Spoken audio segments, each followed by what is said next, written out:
But is it true that you beat Michael Jordan one-on-one for 10,000? So I did beat him one on one, but I didn't get the 10,000 because we ran it back. I hate to say it like this. He kind of cheated his way to the win in the second game. But yeah, I did beat him though. I smoked him actually. You was drafted 16th by the Boston Celtics, and then they Yep, yep. moved you to the Memphis Grizzlies. And I was just happy to get drafted, to be honest. I didn't care where it was. We get to Memphis. First thing I did, Jerry had me do was play white chocolate one on one. We're playing one on one. He scored the first basket, hit a crazy three on me. I got the ball back. I scored 21 straight. He didn't touch the ball again. I did read that you and Dahntay Jones had a little beef. Dahntay, he just had a problem with me. Just out of nowhere, he gets to talking about like how Jay Will outplayed me in Duke. First time I played Jason Williams, the black one from Duke, I had 37. He had 9. His mom came to me and told me no one's ever done that to my son. You're not bringing that part up. What's up, scorers? Welcome back to the channel. Today we have another amazing interview, amazing guest, and he's a legend. A legend at Boston College, Hall of Famer at Boston College. They just retired his jersey, still the all-time leading scorer, drafted 16 in the 2003 NBA draft. Please welcome Troy Bell. I appreciate the intro, brother. Yes, sir, man. Appreciate all the things you did for the game, man. Like I said before we got on, big fan of your work. I was in college when, well, actually, I was going into college when you was killing the Big East. One of the questions I wanted to ask, I don't know if this is a rumor or not, but is it true that you beat Michael Jordan one-on-one for 10,000? So I did beat him one on one, but I didn't get the 10,000 because we ran it back. And I hate to say it like this because he's my favorite player, but for the people that were there that saw it, like he kind of cheated his way to the win in the second game. I was up 10-4, and it just got to the point where if he missed a shot, it was always a foul. I don't think I called a foul the entire either game. Uh-huh. And but yeah, I did beat him though. I smoked him actually. And then I was on pace second game. I was like up 10-4 again. What's the definition of smoke though? Like, what's the score where you smoke them? Well, so the first game was like 11-5. You know what I'm Right. saying? And then the Uh-huh. next game, I was up again 10-4 because I wouldn't have double or nothing. That you all right, you play one on one. You know how it is. If you beat somebody, you're like, I could do this again, or it's like, Uh-huh. this was hard. Like the only reason I doubled or nothing for 20K is because I knew I could do it again. And I was Wow. I was on pace at 10-4, and then he And then kind of the Jordan rules came in. man, he started cheating, man. Ain't no other way to say it. He was cheating. And that's my favorite player. Right. What Jordan? And just for context, what Jordan is this? Is this Wizards? I see his Right after Wizards. right after the Wizards, right after the Wizards. Okay. But what people don't realize is that Jamal Crawford came out with a story talking about when he played Mike, old Mike, and Right. I think Mike beat him for a Benz. And I mean that's Jamal Crawford. You know what I'm saying? Tough. And Jamal, we all know what type of work Jamal Crawford got. And then the other part of my story is I didn't challenge him. I was minding my own business. And he challenged me. First, he wanted to play 2-on-2, and he was going to take this dude Deja. Shout out to Deja. He played on the Nigerian national team. He's like 6'10", Uh-huh. buff as hell, and he was about to give me this weak dude. So he wasn't betting me because he cared about putting money in my pocket. He was trying to take my money. I was a victim. Um, That's uh, what it was supposed to be. that's amazing, bro. That's an amazing story. Because I saw that online. I'm like, I gotta ask him, man, did he beat Mike? Because everybody, Mike can't do nothing wrong. And then he not he growing up, he's my favorite player. He's my number 2 on my list now, but Right. he's still amazing. So you had a great career at Boston College. One of the things that you mentioned that you averaged 35 points in high school. What made you choose Boston College? I believe Boston College was a finalist with Xavier, correct? Yep. Yep. Those Hmm. were the last two. Tennessee was on that list, but Hmm. when I went to Tennessee, the head coach wasn't able to be on the visit, and that wasn't his fault. He tried to get me to come to at another date so that he could be there. He wanted me to come to a football game, but I'm gonna be honest, bro. Like, yeah, the football game's amazing, 100,000 people in there, but what does football got to do with my basketball decision? I feel like a Hmm. lot of players go on visits. Like, who cares how popping the football game is? What does that got to do with your basketball career? So I feel like Right. even at a young age, like I try to keep the main thing all the time. Hmm. But yeah, it was between Xavier and BC. PC. Now, did Boston College, they promise you anything as you coming in, like far as like, hey, you want to start? Because you averaged 20. You averaged 20 your first year. So that Nah, man, they didn't promise me nothing, man. Shout out to Coach Skinner. I just talked to him the other day, man. But that's my coach back in the day. But no, didn't promise me anything. I went on to visit. Honestly, I felt like he was one of the only people that wasn't kind of putting extras on things. uh-huh. At the end of the day, recruiting's like musical chairs, and no college wants to be stuck without a player. So some of these schools will promise you all types of stuff. Coach Skinner didn't do anything like that. He was a straight shooter. I believed everything he said was legit. What he did offer was opportunity, and he said he wanted somebody who was willing to shoulder a lot of responsibility. And throughout my career up to that point, that's what I was into. That's all I wanted to do. I wasn't one of those kids that wanted to like team up with all type of good dudes. I just wanted my own opportunity, and whatever happened from there is what it was going to be. Yeah. So you stayed there for 4 years, Yeah, right? Like why? Like why'd you stay there for 4 years? I mean, you averaged 20 as a freshman. You averaged over 20 the whole time. yeah. So what made you stay for all 4 years? Well, back then, remember, people weren't leaving like nowadays. People have 6 good games, they out. You know what I True. mean? They're Very like, true. oh man, I'm out here. That wasn't how it was back then. Like, people stayed a little longer. But to be honest, I wanted to leave. So after I finished my sophomore year and we had that really good year, I wanted to leave after my junior year. I was coming off a gold medal in Japan with the USA team from college, and I knew I was ready then. Not that I wasn't ready before, but mentally I was there. Uh-huh. But I ended up having a knee surgery a couple weeks before the season, and I never missed a game. But it Mm, took me a little while to like get my rhythm back, and then to be honest, my knee hurt most of the season. So mhm. even though I still led the Big East in scoring and all the stuff I did, like my knee was very uncomfortable the whole season. I just didn't miss any games, and also too, I thought everybody was hurt. I didn't realize that everyone wasn't hurt. I had been so used to playing through pain that that's just what it was. What you mean by that? Like what you mean by you thought everyone was hurt? So like one of my close friends in college, his name is Kenny Walls. Like his knees always hurt, and he was Mm, actually the person that introduced me to the cold tub. And so after practice, we were just sitting there together talking about how bad our knees hurt. And yeah. so I just and you always got aches and pains. Like people always in the training room getting taped up or putting this on that or so. Even though mine obviously was probably more severe than what most people were going through, I just assumed like this is what we do. This is what you do. Like everyone's hurt. So like Mm, don't worry about it. Unless you literally can't walk or something, like you just play hurt and that's what you do. wow. That's just how that was my perspective back then. So nobody was checking on you. I mean, because you just came off of surgery, and now you playing. You still, Well, I told him I was ready, and I still was averaging 20 a game. So like, if like yeah, what they gonna say? You know what I'm saying? But I just was uncomfortable. But I didn't care that much. Like I yeah. was I was just wanting to hoop. You played against some dogs though. You played against some dogs in the Big East. Or who was the toughest guard? Who was the toughest? Because that was when the Big East was insane, bro. It was must see TV when anytime any Big East team came on. Who was Yeah, the toughest guard you played against? the toughest dude was well, there was a couple of real tough dudes, but I would say the hardest guy to play against was John Linehan, and Kobe actually said that too because he's a Philly dude, and John Linehan led the Big East in steals every year. Hmm. He could damn near slide as fast as you could run. He Mm. was just he was just a pest, man. He was a pest and a hell of a competitor. And Marcus Hatton was always super tough from St. John's. Uh-huh. The guard from St. John, he was tough. He was 20 a night plus.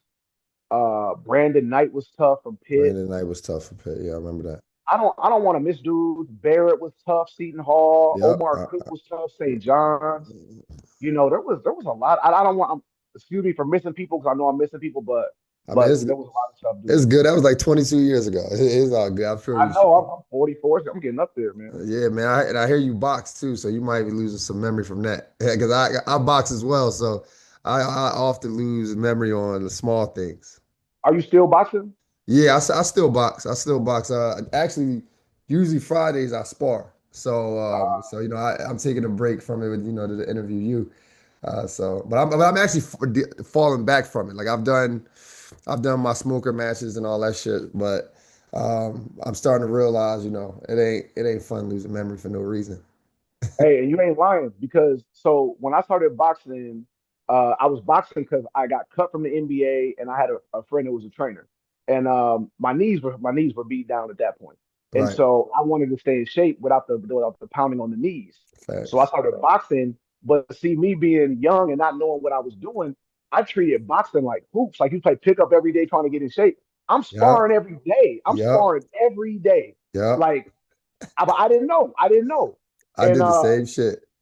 dude, it was a horrible move. Don't get me wrong. I got really good, but when I quit boxing, I'd say about 5 months after I quit, like you said, like my processor sped back up. Like one day Yep. I woke up and I was like, yo, like I didn't realize how much getting hit in the head takes away from, like you said, memory loss and just normal brain function. Yep. No, that's a fact. I tore my ACL 5 years ago, but I never got it repaired because I'm like, look, Okay. I'm done. I'm not playing. Oh, I already played the Drew League and all that shit. I'm not trying to have a following for basketball, right? So Okay. that's when I got into boxing. I was doing the same thing you were doing, treating it like it was hoop. Like I was sparring 2 to 3 times a week at a brick house with cruiserweights and heavyweights. So every other day I'm getting hit. And I'm like, Yep. yo, I'm starting to like have a bad speech impediment. I'm starting to forget words. And I'm not, and the thing is, I'm not even getting beat up. Like I'm not getting hit. It's just the fact that you get in touch every day or every other day throws you off. That's what I had to explain to one of these kids. Like, yeah, man, you box. I want to box that's good for this, good for that.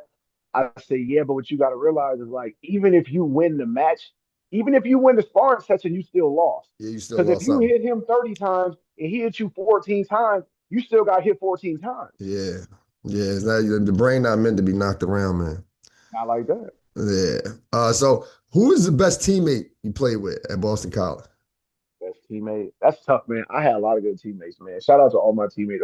We had a really good vibe, man. Like, I'm trying to think, is there anybody that I didn't like actually? Um, Well, go I don't there. think I don't think I had a teammate that I didn't like. Okay. You know what I'm saying? So I guess that's shout out to the coaching staff because they found like quality people. Yeah. I would say my closest teammates though, like off the top of my head, like I was real close to Kenny Walls. He's from the Bay Area. Um, X, Bird. He's now coaching at George Mason. Mm-hmm. Um, man, Ryan Sidney. I mean, like I said, I had great teammates. Beer Bomb, even the dudes that were older than me that you didn't come in with, Yuka, Harley. We just had a good vibe, man. I Yeah. think that's why we competed so hard together. Because when there's like no jealousy or weirdo activity, it's easier to just leave it on the court with everybody. Yeah. I was hoping you say my guy Craig Smith. Craig Smith was on the show before. I mean, I actually No, worked. Craig Smith is my dude. I don't even Yeah. know how I forgot about Craig. I only had 1 year with Craig and Bird.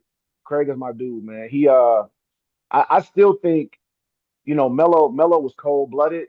But Craig Smith probably should have been more in that conversation for freshman of the year because he averaged Um, like 23 a game or something yeah, like he that, was a dog. 22, I 23 a game. I remember both of y'all, man. Y'all kept me tuned in for Boston College because I'm a big UConn fan. But I was like Yeah, when y'all came on, I was like I gotta check these guys out. no, Let's Craig was a dog, man. let's talk about the NBA, man. You was drafted 16th, right? Yeah, And you yeah, was drafted by the Boston Celtics. I know you was excited because you already got that fan base yeah, established, and then they yep, yep, moved you to the Memphis Grizzlies. How you yeah. what happened right there? Well, so here's what's crazy. So my agent at the time was Bill Duffy, right? Right. He's still like a major player in the Yeah, game. Bill Like, Duffy, absolutely. I know what you're talking about. yeah, he got Mhm. like Doncic, Anthony Edwards. He got Chet Holmgren, who's from the town Minnesota. So he's still killing it, right? Um, he called me and said you're about to go 18 to New Orleans. So Mhm. I was like, I had a real good workout in New Orleans. I was like, but after I had my workout in Memphis, though, he had called me and said, "Yo, Jerry likes you." Who Like Jerry West? Jerry West, yeah. Okay. He said Jerry likes you, and that in that workout it was me, Dwayne Wade, um, Barbosa from Uh-huh. Phoenix, Yep, I remember and, them. and then Dahntay Jones. And me and Dante were on the same team. And at that time, before the workout, D Wade was like, "Yo," he was like, "I'm about to go half speed today because I don't want to play for Hubie Brown." That's what he said. Mhm. And but I'm gonna be honest, I didn't know outside of TV, like I didn't know anything about Hubie Brown. Mhm. And after he said that, I said, "Well, bro, like you can do that because you're gonna go like top seven no matter what. Like that's what you're Mhm. gonna do no matter what." Right. Now, for me, I was like, I'm gonna play like my hair's on fire every single workout because they got me from like the beginning to the end. Mhm. So I looked at it all like a job interview. And so we get out there, and D Wade, he was kind of he's still D Wade, but he wasn't really looking to shoot like that. He wasn't being super aggressive. I already knew what type of time it was with him. So because of that, like, he just didn't look like normal D Wade, right? So so me and Dante are on the same team. We did really good that workout. I mean, I was against Barbosa, so my matchup wasn't as hard as his. And then but then I had seen D Wade in Orlando like a week later, and that's somewhere he was cool going, Uh-huh. and he was on my team. When I'm telling you, I didn't even take a shot because he cooked everybody in the workout. We was playing like 4-on-4. Uh-huh. Like, and I'm the kind of person where give it to the hot hand. I don't know if he missed a shot, but this was a place that he was comfortable going to. I'm talking about he might not have missed one shot. And he was being guarded by Keith Bogus at the time, right? And I Keith remember Bogus got Keith defense. for Kentucky. Yep. Yeah, yeah, yeah. He had Uh-huh. but when I'm telling you, bro, it was ugly, ugly, right? So fast forward. I get drafted by Memphis, me and Dante. And I was just happy to get drafted, to be honest. I didn't care where it was. Mm. We get to Memphis. Um, the first thing I did Jerry had me do was play white chocolate 1-on-1. Right. And so I played white chocolate 1-on-1. Jason And white Williams. chocolate, Jason Williams, right? Jason Williams, yep. Yep. And white chocolate's cold. I ain't got nothing bad to say about him. He's cold. We're playing 1-on-1. He scored the first basket, hit a crazy three on me, like from deep to super deep. And so at that point, I was like, ooh, that was a tough move right there. Then he took it in, this back when I could jump, took it in. I took it off the glass with two hands. I Mm. came out the draft out like a 40, 41 or something like that. I Mm. got the ball back. I scored 21 straight. He didn't touch the ball again. And and then we played pickup, some other things. Like I was doing my thing. Everything was smooth. And what I gathered looking back on it was like, every team has they got their narratives, right? They got Right. their narrative. And I just don't think I was in the narrative. Like, Hubie liked white chocolate. I think it was like the older coach with the swaggy guard. And I think the narrative was already set. And I'm gonna be honest, like in that situation, because of like, the communication and how things were, I think that and Hubie being an old school coach, I think that if I could have ran into Hubie like not as a rookie, because everybody knows he don't like the rookies, I think it'd have been a totally different situation.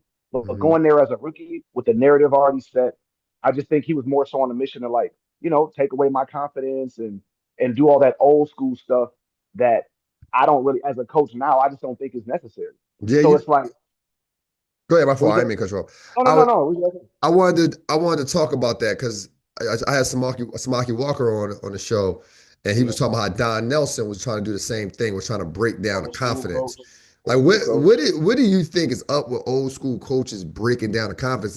Because I was coached under a coach. I mean, he's still a good friend of mine to this day. But he was like he would do certain little things to take away the confidence. Like every what's a good example? Like he would basically let you know like this is where you are for me. You know what I mean? Like he wouldn't he'll do things where you don't people can't walk around with headphones on campus and stuff like that. Just to create a team environment where people don't have individuality. Everybody had to wear the same socks. Everyone had to wear the same sneakers. Like it was one of those things. What do you think is up with older coaches when it comes to breaking down the confidence and then have to build it back up? What do you think the strategy is Man, behind that? Sean, let's just be real, man. Not everybody's good with power. Mm. Not everybody knows how to function with some power, and we've all seen it. You know what I'm Hmm. saying? Like there's managers right now, talking bad to somebody at the drive-through window because they ain't get Right. the fries fast enough. Like not everybody knows how to function with power, and then it's the era. Like when I think about like the stories my dad told me about his dad, and then I think about like what happened with my dad. I think about the coach I am now. I think it's just all based on your experience. Hmm. And honestly, a lot of it probably wasn't even their fault because I think life was harder back then, life was tougher back then. So I think the mentality is just a different mentality. They Yeah, had for less sure. information. They can't just get on YouTube or type some AI stuff and get answers. Like they only got what they got. So I don't blame anybody for it. It's just that for me, I try to go a different direction. I'm Mm. more about instilling confidence. Like, for example, when people came to Boston College, and any freshman will tell you, like, I wanted to accommodate. I wanted to be a nice person. I wanted to help you on campus. When I get to the NBA, there wasn't nobody trying to help me do nothing at all ever. And Mm. that's just what it was. Like, if you don't get to an environment where it's going to be a nurturing environment, then that's just what it's going to be. So Mm. everything in life is going to be what we make it.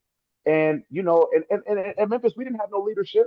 Like at Mm-hmm. that time, Shane Battier, who I think is a good leader, he was young, so he didn't really have a voice like that. Right. And the older guys weren't leaders. Like Mm-hmm. we didn't have a leader. I think the only Who was person the who I oldest can guy on your team when you came in? the OGs on the team back then were like Bo Outlaw. Bo Yeah. Outlaw's a cool dude. He ain't a leader. Lorenzen Wright, not a leader. Jay Will, great passer, point guard, all that, not a leader. You know what I'm saying? Like, I think Mike Miller was more like a leader, but he was still super young. I think Mm-hmm. Battier is a leader, but he was still So super young. young. Mm-hmm. So it just wasn't. We didn't have any leadership. There wasn't leadership there. Earl Watson, no, he was. I like Earl, and what I learned from Earl is like Earl, like honestly, he didn't really talk that much. Mm-hmm. And even though I had already understood that there's power in silence, I learned from Earl just how much power there is in silence. You know what I'm saying? Yeah. Like Earl didn't talk enough to you. His cards were never on the table because he didn't talk. You know Right. what I mean? Now, I'm sure that changed later in his career, but shout out to Earl. I always like Earl. He He just led was by like a example. consistent. He just was a consistent, solid dude, no weirdo stuff. Like sometimes in the league, like there was dudes where you walk in and like you don't even know if you could talk to dudes sometimes. Like me, I'm the type of person where I walk in like, hey, what's up, fellas? Blah blah blah. Like some dudes, like some you say that one day is cool, the next day they look at you like you short or something. So there was a lot of inconsistency with like their personalities. I'm gonna be honest, bro. That's not how I live.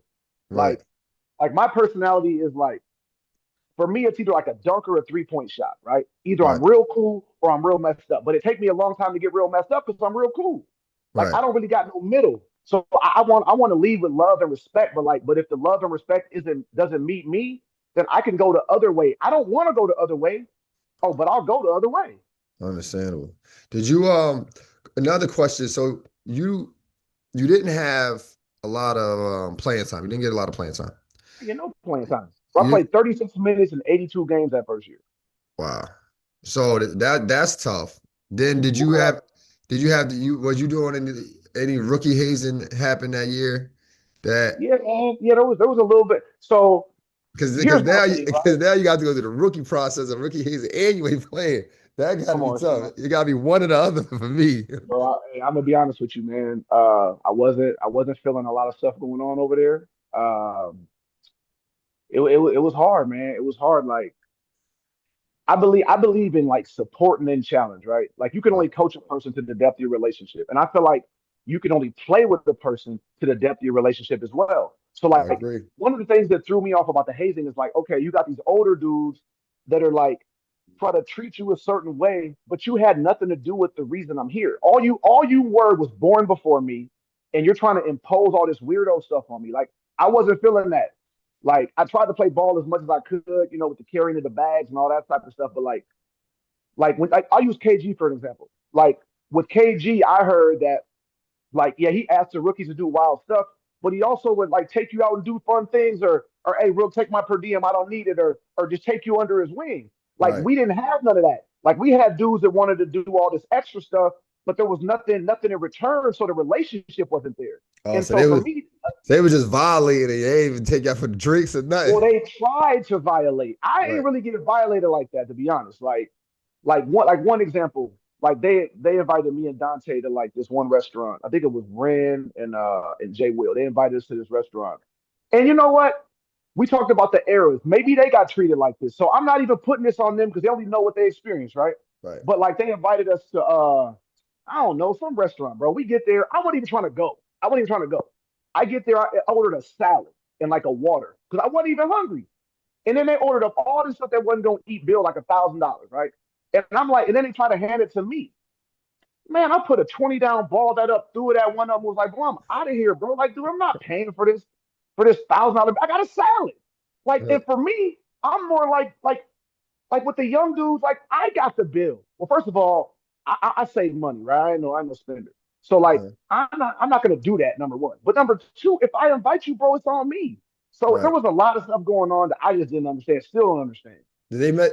Did they get you with the popcorn in the car thing Man, they too? got they got they got me with the popcorn, bro, and that almost got me to jail. I ain't gonna Oh lie to you. shit! Did you They have got me fun? with the popcorn. How does that work? Like, how does are they like? Hey man, it was rough, bro. The popcorn was rough. So I knew they was trying to get me. So I'm practicing with my key wrapped up in some toilet paper in my spandex, right? Because I'm not trying to get my key. That's how I was practicing, right? And so the only one day when I didn't, no, this was the second time. The first time they got us, then they tried to get us the second time. And so this was a game, though, right? So Mhm. we're at a game. We had these little lockers where I had a lot of shoes in my locker, bro. I no one was in the locker room, so I don't know how they got me. I found a pair of shoes, put my key under a pair of insoles at the bottom of a shoe in the bottom of the locker. Mm. I come out, Theron Smith, T. Smith, shout out T. Smith. I'm in the shower, me, James Posey, and a bunch of dudes. And T. Smith's like, hey man, they got your car filled up with popcorn out in the valet. I was like, Damn, nah, that bro. can't be true because I don't even valet my car. And he's like, man, I just saw it. That's what it is. So then Posey was like, yeah, Rook, you forgot the donuts or something.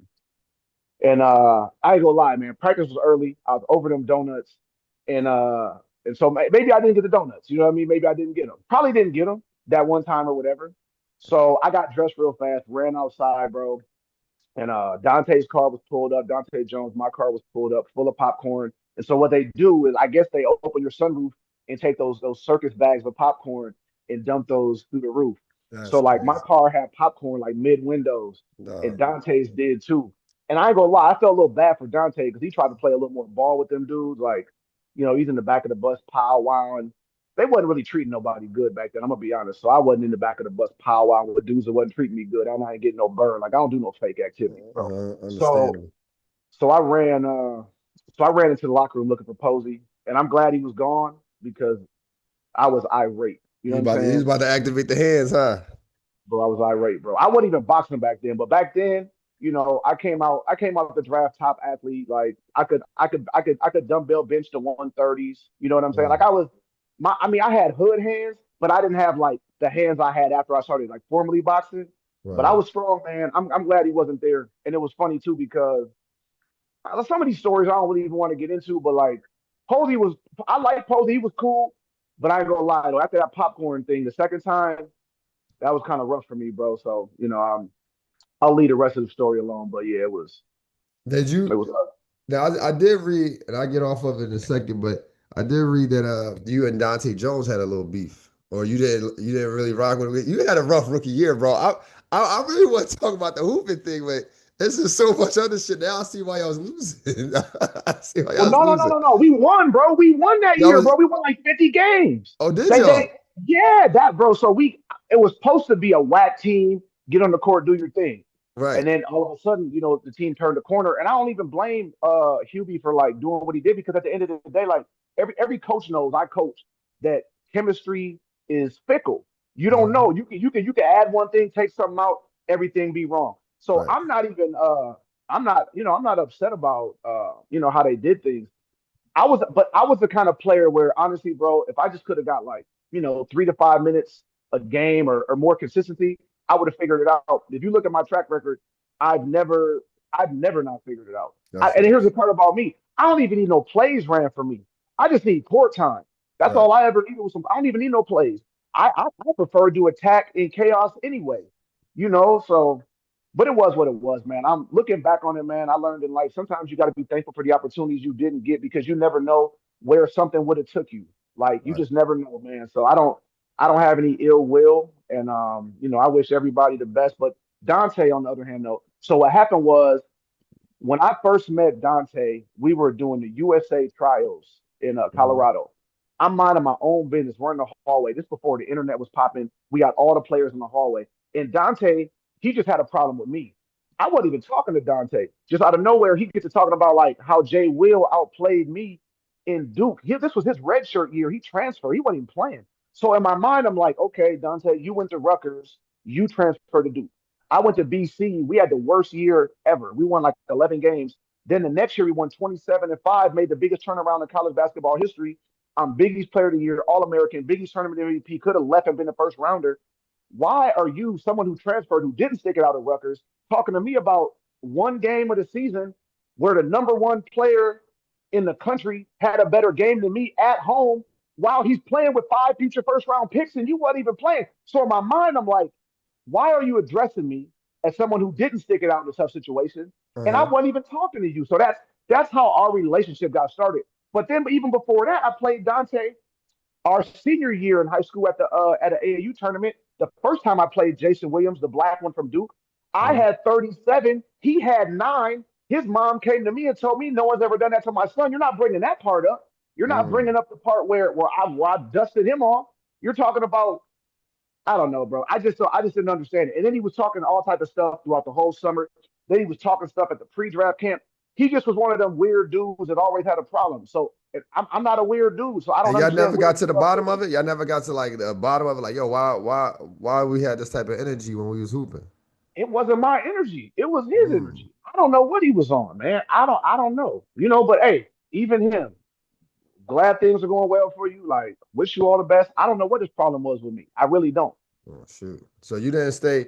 So after the Grizzlies, you kind of played over. You started playing overseas, right? So after Uh, the Grizzlies, I went to Spain.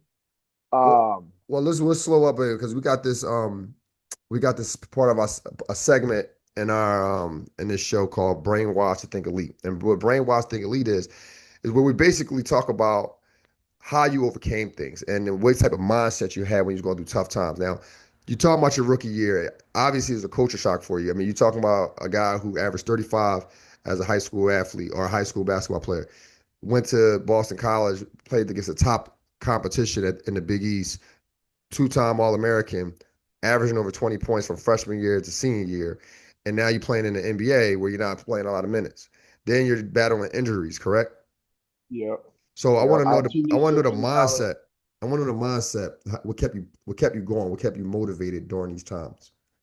Well, one of the dudes that helped me was George Mumford. He actually went to college with Dr. J and my coach Al Skinner, Hmm. and we worked a lot with him on mindfulness. So I became really good with like meditations and mindfulness, and it was just kind of a mind over matter thing. Like I said, I played through a ton of pain, so that wasn't a big deal. I'm gonna be honest though, like having kind of things get unraveled, just due to lack of opportunity and some of the relationships that weren't going so well. It was tough, but I just feel like at the end of the day, you can't let anyone dictate, where you want to go. And Right. just because things aren't going right, it doesn't mean quit. You know what I mean? Hmm. But to be honest, I was bone on bone. I found out later with my left knee because I had two lateral meniscus surgeries and they took out all the cartilage. So I didn't have any lateral cartilage in my lateral meniscus on my left knee. So really, when you cut, that's where the pain comes in and jumping all those things. So Hmm. I probably should have like retired after my knee surgery in Memphis, but I kept playing until 2015. So Yeah, I and saw then that. that's 2 a day practices overseas and all type of wild stuff, bro. So it was really just a mind over matter thing. Yeah, I did see that. I didn't know you was playing for that long because you got drafted in '03 and you playing until 2016. So played for a minute, Yeah. about 13 years after. But good, but man, that's a hell of a career. So now you're a coach in high school, right? Are you coaching still? Are you still coaching high Yeah, school? yeah. Coaching some high school. I coached my son's team, fifth grade. I coach a lot of stuff, man. My daughter's team. I'm just trying to give back. I feel like a lot of people that actually should coach don't coach Uh-huh. because maybe they don't want to deal with the politics or the weird parents. There's a lot of stuff. I understand why people don't want to coach that. I have a basketball program, brother. And I've had Yeah, it for you already 12 know what time it years. is. Yeah, Yeah, you yeah, know what time it absolutely. is. It gets Absolutely. ugly. It gets ugly. Quick question for you, because just based off your story, you're a rugged guard. Like you just played with discomfort in your knee. You went out there and did what you needed to do despite all injuries and all situations, scenarios. What what difference do you see in the kids today when it comes to like toughness and why is it like that? Because I know when me and you grew up, it was ball or nothing. I mean, you from Minnesota, I'm from Philly. It's cold. It's some cold days out there, but I'm pretty sure if I shoveled the snow off the court just so I could shoot around, I'm pretty sure you did it plenty of times. In Minnesota, we get way more snow than Philly. You know what I Absolutely. mean? And it's colder for longer. It was Uh-huh. Minnesota's ugly, bro, in the winter. But honestly, and you already know this, but maybe everybody else doesn't. But to me, the biggest difference is just like back in the day, if you weren't that good of a player, you still played hard. Yeah. I feel like nowadays like the people that really compete, they just stand out so much because people don't compete like that. Right. Like they're more skilled because we didn't have what they had, all these trainers and YouTube and all this. But like we competed because we was outside playing. Like Hmm. I learned how to be a role player playing against the older guys at the park. Yep. Because like if you Big didn't pass facts. to them dudes and you didn't play the right way, they don't pick you up no more, and you just won't get on again. So Nope. like that's how I learned how to You be a on B role player. court. Oh, bro. You on B But court at forever. some of our parks, we only had one court. So like you won't touch the court. Not only do you not get picked up, there's too many dudes out there. So you may Hmm. not even touch the court the rest of the day. So Yep. like we learned basketball etiquette. We learned how to like and then another thing too, I tell people about, man, like people don't realize how beneficial the game of 21 is. You playing 21, what does that teach you? Teach you how to box out against Yep. 5, 10 dudes. It teaches you how to score on multiple defenders. You got Hmm. 19, you got 3 to 5, 10 dudes trying to guard you. Right. It Yep. teaches you how to tip the ball to yourself, rebounding. So it's like It's there was a natural lot of things we instincts. did. It Yeah, develops that bro. natural instinct. Yep. That's what we had. We had instincts and we had nuts. Like that's what you get playing in our era. A lot of these dudes, they don't have all that. Some do, but most don't. And the And then people that not compete stand And out. not to mention in those games, it's all age groups. It's not like it's just all Yeah, your age. You got grown men, people your age, all it's all types of age groups. And then there's all types of characters in there too. It's not everyone is not everyone in that 21 is not ball players. They drug dealers, they guys who used to play ball, they guys who just never play high school ball, but found love for playing street ball. Then there's young kids in there. It's a bunch of people in there you got to score 21 on. bro, there ain't no fouls. No There ain't no out five. of bounds. Ain't no such Come on, thing. man. Ain't You know no how many such thing. times? You know how many times I heard an old drunk dude tell me, "Yeah, you might have won the game, but you can't whoop my ass." It's like, dude, I'm like 13. Yup, Like, why? facts. You're like 30, bro. Like, why do I need to be trying to fight you? That's a big fact. That's a fact. That's the difference I think with training kids today. I bet I don't dislike it, right? Like I gotta also respect the fact that the kids don't gotta play for their lives no more. You know what I mean? Like I was playing for my life. I wanted to get out of the hood. This was the only way that I'm gonna get on a plane. This is the only way I'm gonna get free education. So I'm out there every day. I do enjoy that kids don't have to do that, but when it comes to guys like ourselves, or older guys who used it to get out of the hood, we want to see more passion. We do want to see more development. We want to see, we want to see the game give. We want to see the young guys get a game when we get a game. And as a parent, man, if you're paying money for these tournaments and shoes, you just want someone to compete. Yeah. Like I tell my kid, like, bro, you ain't got to get 20, 30, like, but I need you to get that 50-50 ball, go for that rebound. Don't Hmm. let this dude score, dude bump you, bump him back. I just want to see you compete. Right. So we talked about this a little bit off camera. You starting an agency or you're part of a agency? Let's talk about that. Yeah, so free game management. My guy Jordan Taylor, Billy Barron, DB, they started something. I'm coming on with it. It's up and coming agency, man. It's up and coming. We're trying to do Is it some good work. is it there in Minnesota? Is the headquarters in Minnesota? Well, you know what? Everyone's remote, so I can't even say there's a headquarters, man. We Okay. got uh we got dudes in Carolina, Florida, Minnesota, just all over the Right. place, man. But it's been great, man. All the people that are a part of it. We took a trip out to the Final Four, got to meet everybody. It was great, man. The guy. Right now, currently, I only have one guy that I'm really, really working with. I'm about to have another one. Daniel Freitag. He's a Minnesota guy, really Hmm. good player with Wisconsin. Now he's at Buffalo. Look out for him this year. He's going to do big things. But Billy, he's the head of basketball. He's got a bunch of dudes coming out. But yeah, man, it's been great. It's just trying to provide value and try to keep some of the kids from some of the things that we went through. Everyone in Hmm. the agency is a former player.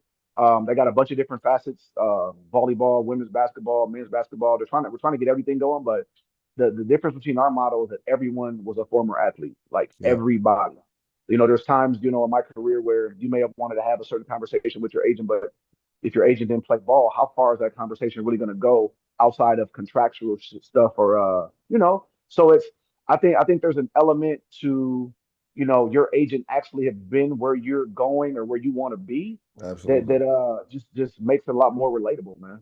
Yeah. So you've been through that process as far as getting Yeah, to Boston College to the NBA.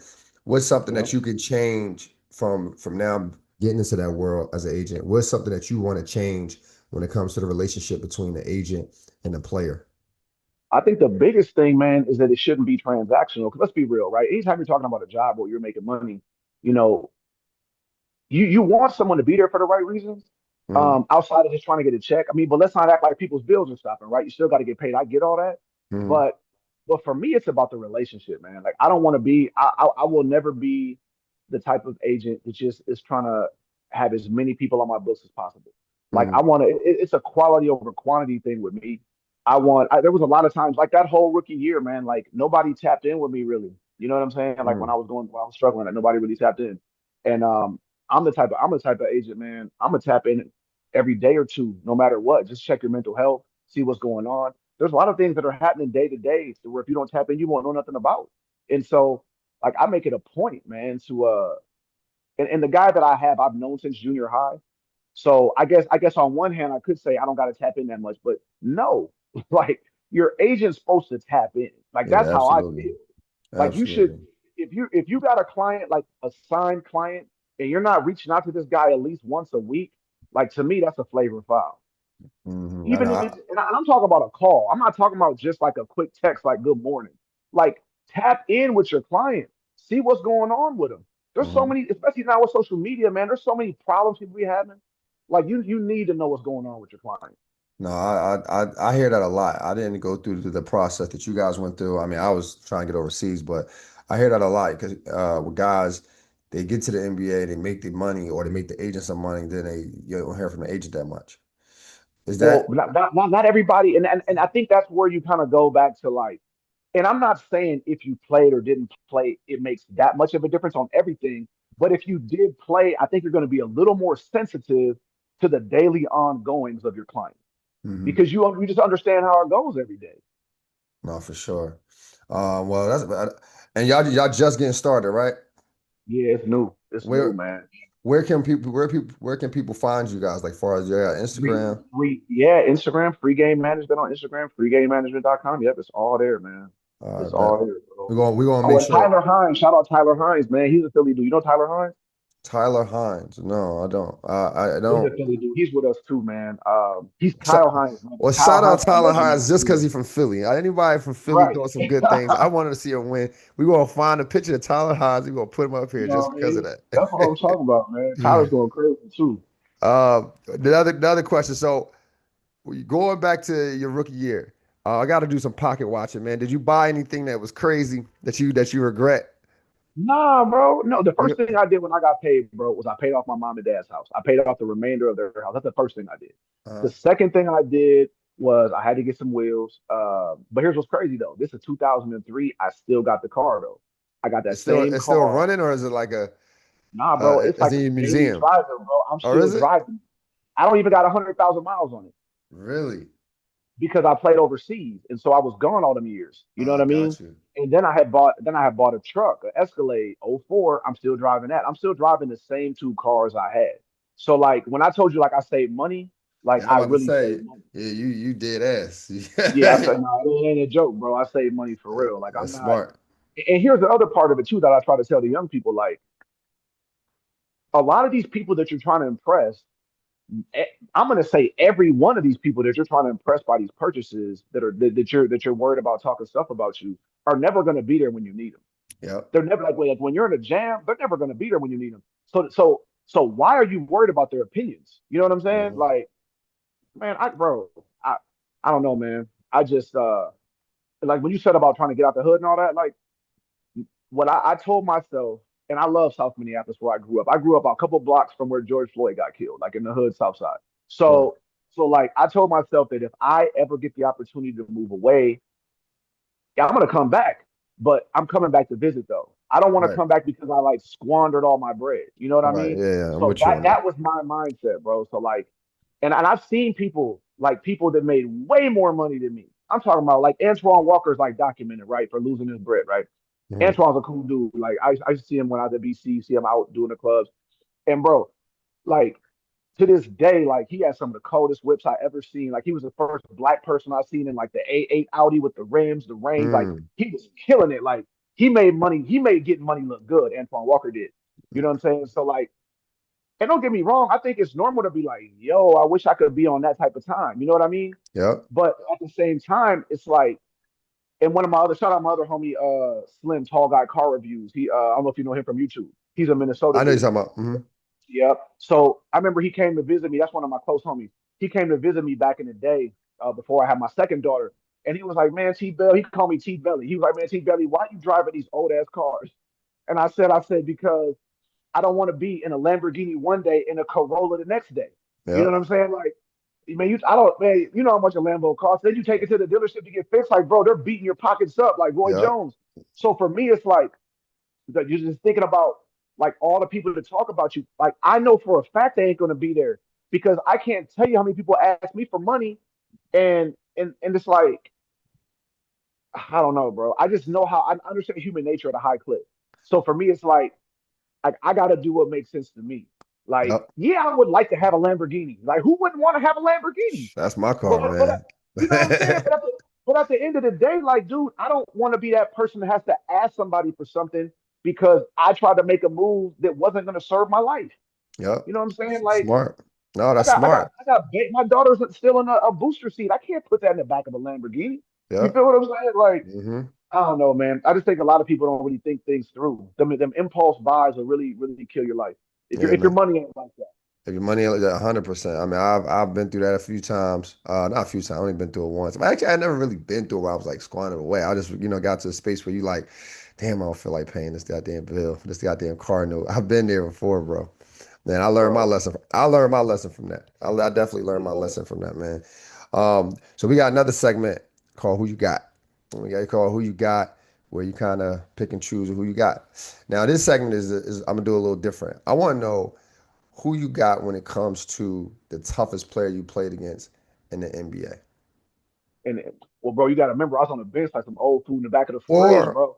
the toughest player you saw, the toughest player you saw from your perspective. So, man, all right, that's a good one. Okay. I did get in though for a little while with Iverson, but it was at the end of the game, so he wasn't trying to score no more. So Uh-huh. I didn't even get to like, I was like running around just like next to him. He wasn't even trying to score. We had already won the game by a lot. Um, the toughest dude, who was just super tough. Um, well, I'm gonna say Jay Will from Duke was super tough. Yeah, Jay He Will was was super tough, tough. bro. He was super tough. I, Um, I, I was I was mad about that bike injury, but when it came to him, oh yeah, that was horrible, man. That was yeah. horrible, man. I played So against him 3 times.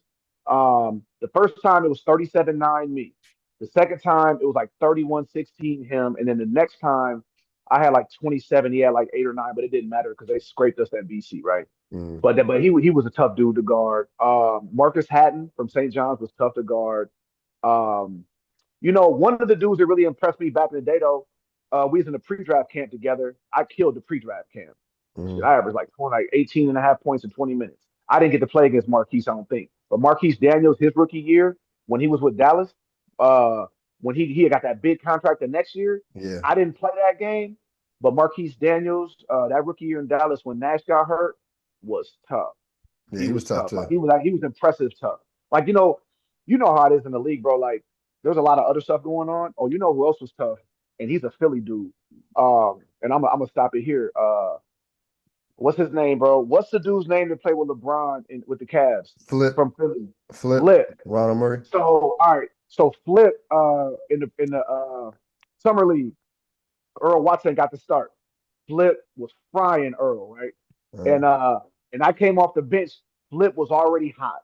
That's the worst, first of all. When somebody's already cooking yeah, and then you come off cold, and I did better than Earl in that one, but Flip was tough. And honestly, when Ray Allen had got hurt when they was with Seattle, if I don't know if people remember this, but Flip was averaging like 22 a game. And 22 a then Ray Allen game. got It hurt. was a Ray Allen mixtape. It got was a mixtape that I used to son, watch before I used to hoop. I remember that. Flip came when Ray Allen came, Flip time got cut in half. But like that's the type of stuff I'm talking about. Like if Flip would have got to just rock, like based on what he had to show, minus the politics of the game, who knows what would have happened? Like I think Hmm. I think Flip could have been like like a 50-60 million dollar dude back then if he just would have Mm. got that opportunity. You know what I mean? I mean, Uh, bro, he's averaging. I watched that game, bro. They beat the Wolves in overtime. Like that was him. Like it's just there's a lot of people that can play. There ain't enough room. That's just yeah, how it goes. yeah, that's a But I fact. thought I thought Flip was super tough. I really like Flip's game too. Who was the best teammate, like far as like a guy you was really impressed with their work ethic when it for the Grizzlies? I know you played with Paul Gasol. Yeah, You played with some pretty good guys on that team. Like you yeah, said, Battier was on your team. yeah, yeah. Um, To be honest, man, the only guy that really put in like a lot of overtime work back at the Grizzlies was Earl Watson. He was Mm, the only guy that put in real overtime. Like everyone did what they had to do, got shots up, whatever. But he did like real overtime. Like he would come in and work on a lot of stuff by himself. Or I think Earl put in the most like I'm just gonna come in here whenever work. gotcha. To be Gotcha. to be honest, at that time. And the last question I have for you, who you got in the finals? Hold on, Pace? bro. Hold on. I got to say, there's one other dude that was tough that I forgot. Go for So it. I went to summer league with Chris Paul, and I was at summer in the training camp with Chris Paul with the Hornets. And Chris Paul was super tough, like in team ball, not in like the one-on-one drills and all that, but in Mm, team ball, he was one of the hardest to guard because he had that mid-range pull-up, he had the floaters, and then like when I was there, he had shooters on the wings, he had Birdman on the alley-oop, he had David West for the little elbow flip backs. Butler, another Philly guy that was there yeah. at the time, R.I.P. knocking down Russell. threes and stuff. R.I.P. Yep, Russell. RP Russell. He was a cool. He was a real cool dude, man. I think if I'd Yeah. have stayed with uh with the Hornets, if I tore my groin in the what's saying that helped that turned me, it messed me up. But he was a guy that I felt like actually I'm a barber too. I cut his hair, but I wasn't a barber back then. I'm an official barber now, but back then I used to cut. I cut his hair a couple times in the hotel. Like he's a dude that I know I would have hung out with because he was super cool. Yeah, Rasul was cool. Me and Yeah, him met a few times. We met a few times out here in LA. Really good guy, man. It was tragic that to hear about that car accident that horrible. morning. For sure. Um, so last question, man, for who you got? Who you got in the finals, brother? The Pacers? Well, so Chet Holmgren's from Minnesota. Yeah. He went to school with my little cousin. You know what I'm Hmm. saying? I was just talking to his dad at the barbecue. I was gonna try to help him out at his camp in a couple of weeks when he come back out here. Like I gotta go with the hometown person. It's just because he's hometown. So I'm going for Fair enough. OKC. Fair enough. If you had one word to describe yourself, what would it be? Describe myself. Um, I don't have a word, but I would just say at this point in my life, I just have an attitude of gratitude. I'm thankful Good for you, bro. for the ups and the downs. Thankful for that through my dad and where I grew up and my mom, that I just had the ability to weather adversity. Um, you know, I would say more than anything, bro, I'm just appreciative, man. I can sense Appreciative that. for yeah, man. That's really all, man. At this point, no, I'm 44. Just trying to provide value for the youngins and just try to enjoy my life, raise my kids, man. Stay out the way. Man, you know what? If I had to give it one word to describe you for this, based off this interview, based off of being a fan and seeing what you did on court, I would say relentless. You're a relentless guy, bro. You got out of all the things you've been through, you keeping a positive attitude. I mean, I know it could be. I know that was probably tragic to blow your knee out during your dream career, getting to the Yeah, NBA, then having to go through what you had to go through as a rookie. I still wanted you at Boston. I mean, Celtics for the Boston Celtics. I that's thought that right. would have been great for That'd have you. been a good look. That'd have That been a would have good been look. great for you, bro. What's up, scorers? I hope you enjoyed the interview. Unfortunately, we had some technical difficulties closing out. It was still an amazing interview with an elite athlete, with a Hall of Famer at Boston College, Troy Bell. Make sure you guys like, subscribe, and share. We want to keep boosting the channel, and you can follow us on all platforms. Scorer Society. Instagram, Score Society. TikTok, Score Society. Patreon, Score Society. Until next time, let's continue to think elite and together. Welcome to Score Society.